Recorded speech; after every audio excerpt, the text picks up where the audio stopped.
Hver forseti mótar embættið eftir sínu höfði, en þó ætlast til þess að hann eða hún geri það innan ramma stjórnarskrárinnar og í takt við tíðarandan hverju sinni. En í grófum dráttum má skipta starfsviði og völdum forseta í 6 hluta.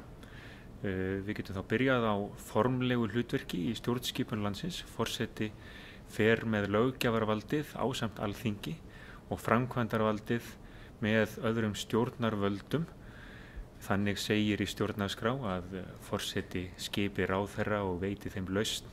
Hann gerir samninga við erlend ríki og geti rofið þing og þar fram til götunum.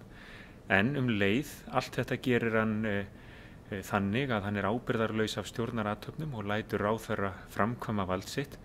Þannig að þessi völd eru formleg og meira í orði en á borði. Eitt atriði í þessum efnum er þó sérstakt, það er synjunarvald forseta. Þar þarf forseti ekki atbeina ráðherra til. Hann getur upp á sitt einsdæmi ákveðið að synja lögum Alþingis staðfestingar og þá taka þau enga síður gildi, en eru svo lögð í dóm kjósenda eins fljótt og verða má. Lengi vel voru þeir fræðimenn til sem sögðu sem svo að þetta væri annaðhvort óvirkt eða mætti aðeins nota í algjörum undantekningartilfellum. Ólafur Ragnar Grímsson, forseti Íslands, beitti þessu ákvæði fyrst 2004 og svo aftur 2010 og 2011 og nú er ekki nokkur vafi á því að forseti hefur þetta vald á hendi. Reynslan hefur skorið úr það. Pólitískt hlutverk forseta, það er þriðji þátturinn, má segja. Sérstaklega við stjórnarmyndunar viðræður, þá gegnir forseti ákveðnu hlutverki. Einkum eftir kosningar þarf stjórnarskipti, þá ákveður forseti hvaða stjórnmálaleiðtoga hann telur líklegastan til þess að geta mynda ríkisstjórn og afhendir honum svokallað stjórnarmyndunarumboð.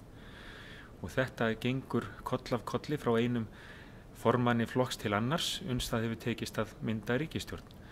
Takist það hins vegar ekki, er forseta heimilað að skipa eigin stjórn, utan þingsstjórn. Þetta hefur aldrei gerst á lýðveldistíma, en forseti hefur hiklaust þennan möguleika á hendi.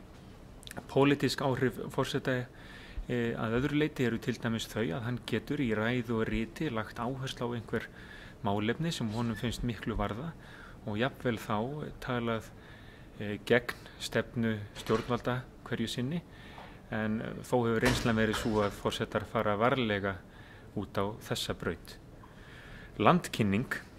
Forseti Íslands getur gegnt hlutverki í þeim efnum. Hann er þjóðhöfðingi Íslands og fer sem slíkur í opinberar heimsóknir og getur borið róður Íslands víða. Þetta hefur aukist mjög í tíð síðustu 2 forseta, Vigdísar Finnbogadóttur og svo Ólafs Ragnars Grímssonar. Vigdís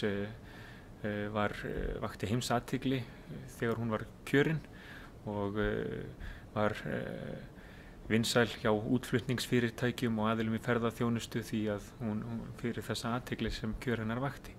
Ólafur Ragnar Grímsson hélt áfram á þessari braut en gekk í ýmsum málefnum lengra og bankahrunið 2008 vakti áleitnar spurningar tengsl hans við útrásarvíkingana svokölluðu.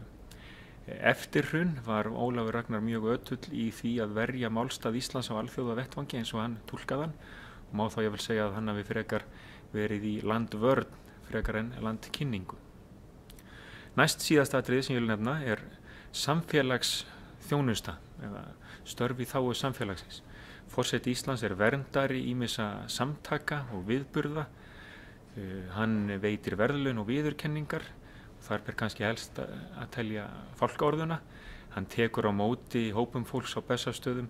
Hann fer í heimsóknir til byggðarlaga og á vinnustaði, skóla, stofnanir, sjúkrahús og reynir þannig að rækta tengsl sín við fólkið í landinu. Að síðustu er forseti Íslands eða á að vera sameiningartákn. Þetta má heita óljóst og loðið hugtak en engu að síður til staðar og var til staðar þegar til embættisins var stofnað 1944. Þá átt við það að forseti Íslands þjóðkjörinn fulltrúi allra Íslendinga og ber sem slíkum að sýna ítrustu hlutlægni í öllum sínum verkum og gerðum, ekki hygla einum stjórnmálaflokki, ekki hygla einhverjum sérhagsmunahópi í samfélaginu. Honum líka ætlað að tala máli Íslendinga á alþjóða vettvangi í opinberum heimsóknum sínum. Honum ætlað að vernda, ef svo má segja, menningararfinn, tungu landsins, sögu og land, þessa þætti sem gera okkur að þjóð meðal þjóða. Í þeim skilningi á forseti Íslands að vera sameiningartákn.